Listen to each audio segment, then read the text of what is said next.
Hello student, welcome to my channel Sarvan lecturer. आज का ये वीडियो क्लास 10 साइंस के लिए सबसे ज्यादा इंपॉर्टेंट है। आज की इस वीडियो को लास्ट तक जरूर देखना। चित्रकला के पेपर में आपने बहुत अच्छा करके आया है, 70 में 70 मार्क्स बच्चे करके आए हैं। ठीक है, तो आज की इस वीडियो में हम लोग देखेंगे साइंस का। ठीक है, साइंस का एक वायरल पेपर जैसा 27 फरवरी को आपको साइंस का पेपर देखने वाले हैं। ठीक है, ऐसा ही आएगा आपका 27 फरवरी को साइंस का पेपर। अगर आपने ये वायरल पेपर सॉल्व कर लिया तो आपको साइंस में, ठीक है, 70 में से 65 लाने से कोई नहीं रोक सकता। ठीक है, आपका 95% पक्का आएगा साइंस में। ये हमारा एक वायरल पेपर है साइंस का। तो आज की इस वीडियो को सारे बच्चे पहले लाइक कर दो और शेयर भी कर देना। ठीक है, चैनल पे ना तो सब्सक्राइब भी कर लेना। ठीक है, तो ये हमारा साइंस 2023 बोर्ड एग्जाम के लिए पूर्णांक 70 नंबर का रहेगा। एंड आप लोग यहाँ देखो 3 घंटे 15 मिनट का समय रहेगा। ठीक है, 15 मिनट आपको इस पूरे प्रश्न पत्र को पढ़ना है ताकि आपको ये पता चले कौन कौन से क्वेश्चन आए हैं। 3 घंटे आपको सॉल्व करना है। ठीक है, तो यहाँ आप लोग पहले नोट पढ़ लेना। प्रारंभ के पन्ना में साथी को प्रश्न पत्र पढ़ने के लिए निर्धारित है। और खंड आ जो है उसमें जो प्रश्न बहुविकल्पीय हैं, जिसमें 4 विकल्प दिए गए हैं, सही विकल्प चुनकर उसको अपनी उत्तर पुस्तिका पर लिखिए। और खंड बा वर्णात्मक है। ठीक है, और यहाँ प्रत्येक खंड 3 उपखंड का खा गा में विभाजित है। एंड प्रत्येक खंड के सभी प्रश्न आप लोगों को करना आवश्यक है। प्रत्येक खंड नए पृष्ठ से आरंभ करें। एंड सभी प्रश्न अनिवार्य है। एंड प्रश्नों के निर्धारित अंक उनके सम्मुख दिए गए हैं। आवश्यकता अनुसार अपने उत्तर की पुष्टि स्वच्छ एवं नामांकित चित्रों के साथ, समीकरण के साथ अच्छे से करना है। ठीक है, तो ये नोट आप लोग पढ़ लेना थोड़ा सा। फिर हमारा स्टार्ट होता है बच्चों बहुविकल्पीय प्रश्न। सबसे पहले आपका बहुविकल्पीय प्रश्न रहेगा खंड आ में, और वो कितने मार्क्स का रहेगा बच्चों? 20 मार्क्स का। सबसे पहले आपको ऑब्जेक्टिव क्वेश्चन ही देखने को मिलेगा। तो ये 20 मार्क्स अभी आपका फिक्स हो जाएगा। पूरा आप लोग सॉल्व कर लेना, मैं आप लोगों को सोल्यूशन भी सबसे पहले आप लोग देखो उपखंड का। ठीक है, इसमें कह रहा है निम्नलिखित कथनों में से कोई एक कथन सत्य है, उसे पहचान कर लिखिए। पहला प्रश्न, किसी वस्तु का वस्तु से बड़ा एवं आभासी प्रतिबिंब बन सकता है। 1 मार्क्स का ऑब्जेक्टिव है। ऑप्शन नंबर ए है अवतल दर्पण द्वारा, बी है उत्तल लेंस द्वारा, सी है समतल दर्पण द्वारा या अवतल लेंस द्वारा। तो किसी वस्तु का वस्तु से बड़ा एवं आभासी प्रतिबिंब किससे बन सकता है? तो इसका हमारा ऑप्शन नंबर ए बिल्कुल सही है, अवतल दर्पण द्वारा। ठीक है, ऑप्शन नंबर ए हमारा बिल्कुल सही है, अवतल दर्पण द्वारा। ठीक है, ये हमारा पहला प्रश्न है। अब हम लोग देखेंगे क्वेश्चन नंबर 2। ठीक है, तो क्वेश्चन नंबर 2 में पूछ रहा है कि प्रतिरोधकता का एसआई मात्रक है। 1 मार्क्स का ऑब्जेक्टिव रहेगा। प्रतिरोधकता का एसआई मात्रक क्या होता है? ओम मीटर या कूलाम या वोल्ट मीटर या ओम। ठीक है, तो बच्चों प्रतिरोधकता का जो एसआई मात्रक होता है वो क्या होता है? वो होता है ओम मीटर। क्या होता है? ओम मीटर। ठीक है, याद रखना प्रतिरोधकता का जो एसआई मात्रक होगा वो ओम मीटर होगा। ठीक है, अगला क्वेश्चन नंबर 3, विद्युत धारा उत्पन्न करने की युक्ति को कहते हैं। 1 मार्क्स का ऑब्जेक्टिव है कि विद्युत धारा उत्पन्न करने की युक्ति को क्या कहा जाता है? जनित्र या गैल्वेनोमीटर या अमीटर या फिर मीटर। तो विद्युत धारा उत्पन्न करने की युक्ति को क्या कहते हैं? जनित्र कहते हैं। क्या कहते हैं? जनित्र। तो विद्युत धारा उत्पन्न करने की युक्ति को जनित्र कहा जाता है। ऑप्शन नंबर ए हमारा बिल्कुल सही है। अगला क्वेश्चन देखो, क्वेश्चन नंबर 3, ये अभिनेत्र लेंस की फोकस दूरी में परिवर्तन किया जाता है। 1 मार्क्स का ऑब्जेक्टिव है कि अभिनेत्र लेंस की फोकस दूरी में परिवर्तन किया जाता है। ऑप्शन नंबर ए है पुतली द्वारा, दृष्टिपटल द्वारा, पक्षमाभि द्वारा या प्रत्यारिका द्वारा। तो अभिनेत्र लेंस की फोकस दूरी में अगर परिवर्तन करना है तो पक्षमाभि के द्वारा किया जा सकता है। किसके द्वारा? पक्षमाभि के द्वारा। ठीक है, क्वेश्चन नंबर 4 का ऑप्शन नंबर सी हमारा जो है वो बिल्कुल सही है। अगला क्वेश्चन देखो 5 नंबर क्वेश्चन, किसी गोलीय दर्पण तथा किसी पतले गोलीय लेंस दोनों की फोकस दूरियां -15 सेंटीमीटर है। दर्पण तथा लेंस संभावता होगा दोनों अवतल होंगे या दोनों उत्तल होंगे। मैं आपको यही समझा देता हूं। देखो, अगर आपकी चाहे अवतल दर्पण हो, ठीक है, चाहे आपका अवतल लेंस हो, अवतल की बात कर रहा हूं, इसमें दोनों में क्या होता है? फोकस दूरी ऋणात्मक होती है। क्या होती है? ऋणात्मक होती है। ठीक है, तो इसमें -15 है और -15 का मतलब है कि ऋणात्मक है। तो दोनों हमारा अवतल ही होगा, चाहे आप दोनों अवतल लेंस ले लो, चाहे आप दोनों अवतल दर्पण ले लो। ठीक है, अब आपका एक लेंस रहेगा, एक दर्पण, यानी कि दोनों अवतल ही रहेगा, चाहे लेंस लो चाहे दर्पण लो। ठीक है, ये वाला ऑप्शन सही है। अगला क्वेश्चन आ जाओ 6 नंबर, किसी विद्युत बल्ब का अनुक्रमांक जो है वो 220 वोल्ट है, 100 वाट है। जब इसे 110 वोल्ट पर प्रचलित करते हैं तब इसके द्वारा उपभोग शक्ति कितनी होती है? 1 मार्क्स का ऑब्जेक्टिव क्वेश्चन है। 100 वाट या फिर 75 वाट, ठीक है, या फिर हमारा 50 वाट या फिर 25 वाट। तो वो जो शक्ति होगी वो हमारा होगा 50 वाट। अगर आपको फार्मूला पता होगा तो आप इसको लगा सकते हैं। ठीक है, 1 मार्क्स का ऑब्जेक्टिव है। अगला देखो, विद्युत मोटर परिवर्तित करता है, 1 मार्क्स का ऑब्जेक्टिव वेरी इंपॉर्टेंट है बच्चों। विद्युत मोटर परिवर्तित करता है रासायनिक ऊर्जा को यांत्रिक ऊर्जा में, या यांत्रिक ऊर्जा को रासायनिक ऊर्जा में, या यांत्रिक ऊर्जा को वैद्युत ऊर्जा में, या वैद्युत ऊर्जा को रासायनिक यांत्रिक ऊर्जा में।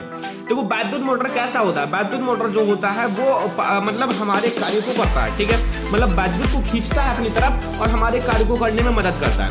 तो ये वैद्युत ऊर्जा को खींचता है और यांत्रिक ऊर्जा में, यानी कि हमारे कार्यों में मदद करता है। तो वैद्युत ऊर्जा को यांत्रिक ऊर्जा में बदलता है, ठीक है। अगला क्वेश्चन अब हम लोग देखेंगे उपखंड खा, जो कि हमारा केमिस्ट्री होगा, ठीक है। उपखंड खा केमिस्ट्री 8 नंबर क्वेश्चन से, Zn plus CuSO4 gives out ZnSO4 plus Cu। रासायनिक अभिक्रिया किस प्रकार की है, 1 मार्क्स का ऑब्जेक्टिव है। संयोजन अभिक्रिया, विस्थापन अभिक्रिया, द्विविस्थापन या वियोजन अभिक्रिया। तो ये क्या है, Zn जो है वो Cu को विस्थापित कर दिया, क्योंकि ये इससे अधिक अभिक्रियाशील तत्व है, ठीक है। तो Zn Cu को विस्थापित किया, ZnSO4 बन गया और Cu, यानी कि हमारा विस्थापन अभिक्रिया हुआ, ठीक है। अगर संयोजन होता तो ये प्लस B हमारा जुड़कर AB बन जाता है, ये हमारा संयोजन होता है। अगर वियोजन होता तो A और B टूटकर A प्लस B बन जाता, ठीक है। ये होता है वियोजन। विस्थापन में आयनों का आदान प्रदान होता है, दोनों का, ठीक है। तो इसलिए हमारा विस्थापन होगा, इसमें विस्थापित हुआ। अगला क्वेश्चन, तो जल की कठोरता को हटाने के लिए निम्न में से किसका उपयोग किया जाता है, 1 मार्क्स का ऑप्शन, बेकिंग सोडा, धामन सोडा, व्यंजक चूर्ण या फिर प्लास्टर ऑफ पेरिस। जल की कठोरता हटाने के लिए किसका प्रयोग किया जाता है, तो जल की कठोरता अगर हटाना है तो धामन सोडे का प्रयोग किया जाता है। किसका, धामन सोडा। धोने वाले सोडा का जब मैं उपयोग पढ़ा रहा था, उपयोग, तो बताया था कि अगर जल की कठोरता दूर करना है तो हम लोग Na2CO3 × 10H2O यानी कि धामन सोडा का प्रयोग करेंगे, ठीक है। क्वेश्चन नंबर 10 आ जाओ। क्वेश्चन नंबर 10 में पूछ रहा है, निम्न में से किस यौगिक में -OH, ये माइनस में हाइफन है, OH क्रियात्मक समूह है, मतलब OH क्रियात्मक समूह किसमें होता है। देखो आप लोग ब्यूटेनोल, नोन में कौन सा समूह, कीटोन, यानी कि CO क्रियात्मक समूह होगा। ब्यूटेनोल में COOH, क्योंकि ये हमारा HOE जुड़ा है ना, और ब्यूटेनल में CHO समूह होता है, एल्डिहाइड, और हमारा इसमें जो ऑल जुड़ा हुआ है जिसमें ब्यूटेनॉल, ये हमारा है एल्कोहल समूह, कौन सा है, एल्कोहल समूह, ठीक है। ये बी वाला ऑप्शन सही है। अगला, श्याम श्वेत फोटोग्राफी प्रयुक्त होती हैं, AgCl या PbNO3 का होल ट्वाइस या FeSO4 या CaCO3। तो श्याम श्वेत फोटोग्राफी में AgCl का प्रयोग किया जाता है, किसका, AgCl का प्रयोग किया जाता है, ठीक है। अगला क्वेश्चन आओ, मिश्र धातु, मुद्रा मिश्र धातु है, मुद्रा मिश्र धातु, तो इसमें क्या है, Cu जो है 95%, Sn 4% एंड P हमारा 1%। बी वाला ऑप्शन है Cu 80% एंड Zn 20%। सी वाला है Cu 88%, Sn 12%। Cu आपका 90%, Zn 2% एंड Sn 8%, ठीक है। तो बच्चों इसमें हमारा राइट आंसर क्या हो जाएगा, ऑप्शन नंबर ए जो है वो सही है, Cu 95%, Sn 4% एंड P जो है वो हमारा 1% होगा, ठीक है। ये 12 का हमारा ए वाला ऑप्शन सही है, 1 नंबर का ऑब्जेक्टिव आपका फिक्स है, ठीक है। अगला देखो बच्चों, अगला क्वेश्चन है, प्रोपेन का आणविक सूत्र C2H8 होता है, नहीं C2H8 नहीं होता है, ये प्रिंटिंग में गलती हुई है, C3H8 होता है, C3H8 होता है, क्योंकि प्रोपेन में कितने कार्बन है, 3 कार्बन है, और यहाँ कितने हैं, 2 हैं, तो ये प्रोपेन नहीं होगा, ठीक है। अगर C2 लिखना था तो H6 लिखना चाहिए, ठीक है। तो वो आपका हो जाता है एथेन, ठीक है, प्रोपेन नहीं होता। तो ये प्रोपेन में आपका C3 कर लेना, H8 कर लेना, और इसमें हमारा देखो 8 तो यही है, कार्बन कार्बन के मध्य 2 हो जाएंगे इधर उधर से, तो 10 सहसंयोजी आबंध होते हैं, कितने, 10 सहसंयोजी आबंध होते हैं, ठीक है, 10 सहसंयोजक आबंध होते हैं। अब अगला हमारा उपखंड ग, जो कि आपका बायोलॉजी स्टार्ट होगा, कौन सा, बायोलॉजी, ठीक है, बायोलॉजी। 1 मार्क्स का पहले ऑब्जेक्टिव क्वेश्चन देखो, गुणसूत्र किस पदार्थ से बने होते हैं, गुणसूत्र किस पदार्थ से बने होते हैं, प्रोटीन से या फिर हमारा RNA से, DNA तथा प्रोटीन से, ठीक है। तो देखो जो गुणसूत्र होते हैं वो DNA तथा प्रोटीन दोनों से बने होते हैं, उसमें DNA भी होता है और प्रोटीन भी होता है, ठीक है। तो डी वाला ऑप्शन हमारा बिल्कुल सही है। ग्लाइकोलाइसिस की प्रक्रिया संपन्न होती है, 1 मार्क्स का ऑब्जेक्टिव है, ग्लाइकोलाइसिस की प्रक्रिया संपन्न होती है कोशिका द्रव्य में, राइबोसोम में, माइटोकॉन्ड्रिया में, अंतःपरवर्ती जालिका में। तो जो ग्लाइकोलाइसिस की प्रक्रिया है वो कोशिका द्रव्य में संपन्न होती है, कहाँ संपन्न होती है, कोशिका द्रव्य में। ऑप्शन नंबर ए हमारा बिल्कुल सही है कि जो ग्लाइकोलाइसिस की प्रक्रिया है वो कोशिका द्रव्य में संपन्न होती है। क्वेश्चन नंबर 16 है, पौधों में कायिक प्रवर्धन के लिए कौन सा भाग अधिक अनुकूल है, 1 मार्क्स का ऑब्जेक्टिव है कि जो पौधे होते हैं, पौधे, ठीक है, पौधे में जो कायिक प्रवर्धन अगर करना है तो उनके लिए कौन सा भाग अधिक अच्छा होगा, तना है, पत्ती है, जड़ है, या पर्णलिका है, ठीक है। तो वो होगा, कलिका नहीं होती, तना होता है, तना जो होता है वो सबसे अच्छा होता है कायिक प्रवर्धन के लिए, क्योंकि जिसमें जड़ नहीं होती उनके तना के द्वारा ही उसमें जो मतलब पौधे में उत्पत्ति की जाती है, नए पौधे में। अगला निम्न में से कौन सा मानव में मादा जनन तंत्र का भाग नहीं है? 1 मार्क्स का ऑब्जेक्टिव है, मादा जनन तंत्र का भाग नहीं है, ये तो सभी को पता होगा।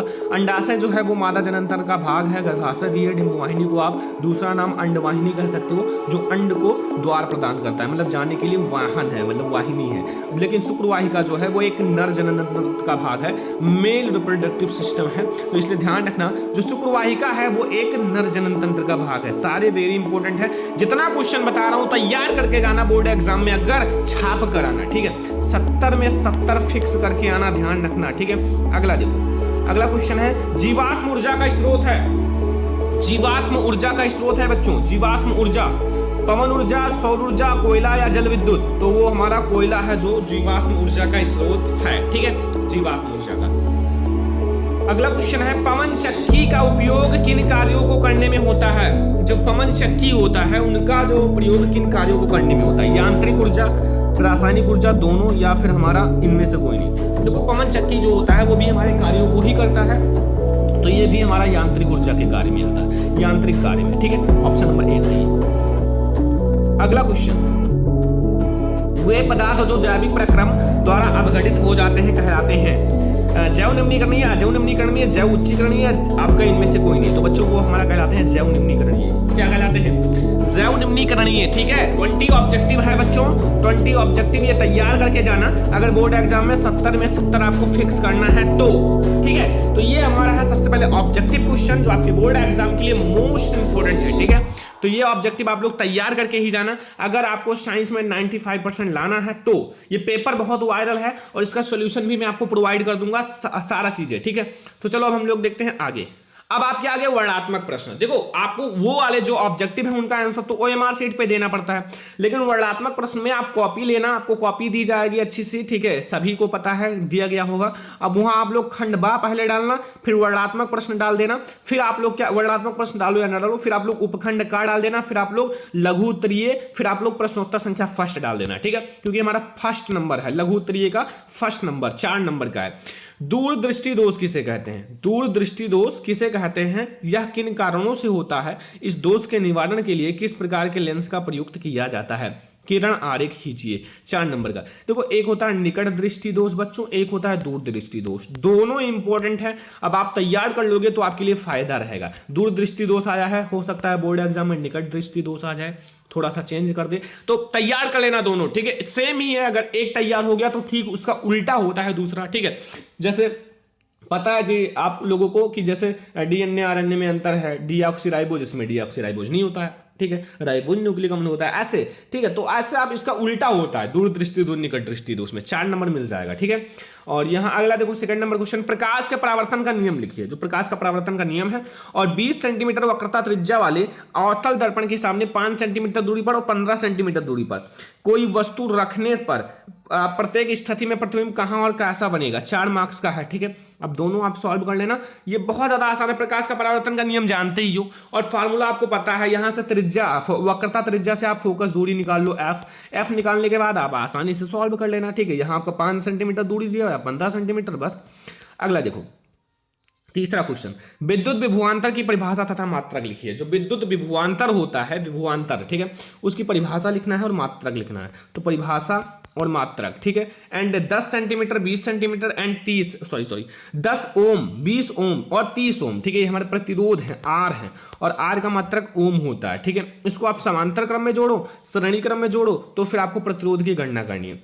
समांतर क्रम में आर बराबर R1 plus R2 plus R3, ठीक है, ये हमारा श्रेणी क्रम हो गया, ठीक है, श्रेणी क्रम। समांतर क्रम में होता है 1/R बराबर 1/R1 plus 1/R2 plus 1/R3, ये होता है श्रेणी क्रम, ठीक है। समांतर क्रम, समांतर का मतलब होता है 1/में, और श्रेणी का मतलब होता है लाइन से जोड़ना, जैसे स्कूल में लाइन लगती है, ठीक है। तो ये 4 नंबर आपको मिल जाएगा, बहुत ज्यादा आसान है। ये तो मैंने पढ़ा भी रखा है। विद्युत मोटर का नामांकित आरेख खींचकर चित्र आपको अच्छे से बनाना है, कार्यविधि भी लिखना है, विभक्त वाले का महत्व भी लिखना है।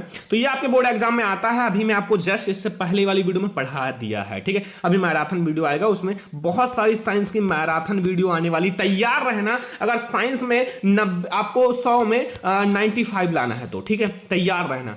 अथवा आप लोग इसको भी कर सकते हो, देखो यहाँ परिनालिका किसे कहते हैं, और यहाँ परिनालिका चुंबक की भांति व्यवहार कैसे करता है, किसी क्षण चुंबक की सहायता से विद्युत धारावाही आपको चालक की आपको ध्रुव या फिर उत्तर और दक्षिण ध्रुव का निर्धारण करना है। ठीक है, ये हमारा 6 नंबर का क्वेश्चन है, किसी एक को करना है।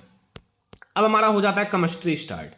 उपखंड खा, यानी कि अब हमारा ये है केमिस्ट्री, क्या है केमिस्ट्री। ठीक है, इसमें लघु उत्तरीय प्रश्न देखो। पहला, धामन सोडा बनाने की विधि तथा दो उपयोग। 2 नंबर मिलेगा अगर आपने धामन सोडा बनाने की विधि और उसका उपयोग बता दिया। अगर आपको 2 नंबर और प्राप्त करना है तो विकर्ण संबंध उदाहरण सहित समझाइए। ठीक है, जो विकर्ण संबंध होता है उसको उदाहरण सहित अच्छे से समझाना है। तो ये आपको मिल जाएगा 4 नंबर। क्या मिल जाएगा? 4 मार्क्स आपको तुरंत मिल जाएगा अगर आपने ये दोनों चीजें अच्छे से समझा दिया तो। ठीक है, समझ में आ गया ना। अगला देखो, अब केमिस्ट्री, ये सारे हैं केमिस्ट्री में, ये सब आते हैं संरचना बनाने के लिए। प्रोपेन 2 ऑल या फिर हमारा 2 हाइड्रोक्सी प्रोपेनोइक अम्ल। ठीक है, 2 मार्क्स मिल जाएगा। ठीक है, उदाहरण सहित खनिज तथा एस्क के बारे में 2 मार्क्स, यानी कि 4 नंबर यहां से मिल जाएगा। 4 नंबर। अब विस्तृत उत्तरीय आ जाओ बच्चों। विस्तृत उत्तरीय के लिए देखो, विस्तृत उत्तरीय तो 6 मार्क्स का, एक फिजिक्स में आएगा, एक केमिस्ट्री में आएगा, एक बायोलॉजी में, यानी कि 6 यानी कि 18 मार्क्स। ठीक है, आगे आओ। निम्नलिखित पर टिप्पणी लिखिए। ठीक है, पहला, कार्बनिक यौगिकों में प्रतिस्थापन अभिक्रिया 2 नंबर, साबुन की सफाई की प्रक्रिया 2 नंबर, समजातीय श्रेणी 2 नंबर। 6 नंबर, आप 6 मार्क्स आपको मिल गया तुरंत। ये बहुत ज्यादा आसान है। इस पर टिप्पणी आता है, प्रतिस्थापन अभिक्रिया पर भी टिप्पणी आता है, संयोजन अभिक्रिया पर भी टिप्पणी आता है, संक्षारण पे भी आता है, तो तैयार रखना, कोई दिक्कत नहीं। ठीक है, अथवा आप ये रिएक्शन कर सकते हो। देखो, रिएक्शन भी इंपॉर्टेंट है। एथेनॉल सोडियम के साथ अभिक्रिया करता है। एथिल अल्कोहल को 443 डिग्री सेल्सियस ताप पर सल्फ्यूरिक अम्ल के साथ गर्म करने पर, मेथोन को वायु में जलाने पर, एथेनोइक अम्ल को एथेनॉल के साथ अभिक्रिया, एंड एथेनोइक अम्ल का सोडियम कार्बोनेट के साथ क्रिया, एथेनोइक अम्ल की sodium hydroxide, sodium hydrogen carbonate. ठीक है, यानी कि Na2 से सोडियम, H से हाइड्रोजन, एंड CO3, Na2HCO3। ठीक है, तो ये देखो, आप लोग एक चीज समझो, एथेनोइक अम्ल से रिलेटेड बहुत सारे अभिक्रियाएं आते हैं। ठीक है, एथिल अल्कोहल, एथेनोइक अम्ल, तो ये तैयार रखना, और भी मैं आप लोगों को पढ़ा दूंगा। अब आपका उपखंड ये गा कर लेना, गा, ये हमारा बायोलॉजी है। ठीक है, लघु उत्तरीय प्रश्न। 8वां नंबर क्वेश्चन है, कायिक प्रावर्धन क्या है, उदाहरण सहित स्पष्ट कीजिए। 4 नंबर मिल जाएगा कायिक प्रावर्धन का। 9 नंबर, मादा जननतंत्र। देखो, नर या मादा जरूर आएगा, कोई एक जरूर आएगा। अगर आप मॉडल पेपर में भी देखते हो तो नर या मादा जरूर रहते हैं। ये तो हमारा वायरल पेपर है, आपको अच्छे से चित्र सहित अच्छे से समझाना है।